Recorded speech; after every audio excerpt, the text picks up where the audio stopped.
শেষ ঠিকানা যদি 3.5 হাত মাটি হয়, তাহলে কিসের তো ক্ষমতার দাপট? ভোর 5টায় মৃত্যু, সকাল 6টায় জানিয়ে দেওয়া হবে মাইকে, 8টায় শেষ গোসল করানো হবে, 9টায় তোমাকে নতুন কাপড়ে সাজানো হবে, জোহরের নামাজের পরে তোমার আলিশান বাড়ি থেকে বের করে নিয়ে যাওয়া হবে, 2টায় তোমার জানাজার নামাজ পড়ানো হবে, 2:30টায় তোমাকে কবরে নামিয়ে ফেলা হবে। মাটি দেওয়া শেষ হয়ে গেলে কেউ তোমার জন্য দোয়া করবে, আর কেউ চলেও আসবে। এই তো জীবনের শেষ আয়োজন। তো কিসের তো অহংকার, কিসের তো ক্ষমতার দাপট? হ্যাঁ, ক্ষমতা কারোর জন্য চিরস্থায়ী নয়। অন্যায়ভাবে কাউকে ঠকালে একদিন ঠিক নিজেকেও ঠকতে হবে, এটাই নিয়ম। হ্যাঁ, এটাই নিয়ম।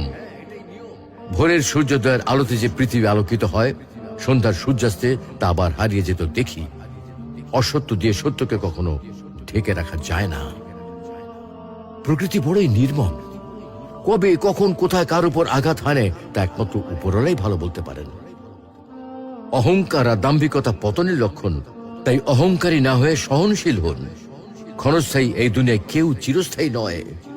এজন্য ভুলে যেতে হবে সব রঙিন স্বপ্ন, ফিরে আসতে হবে রবের দিকে, কারণ শেষ ঠিকানা তো সেই 3.5 হাত মাটি।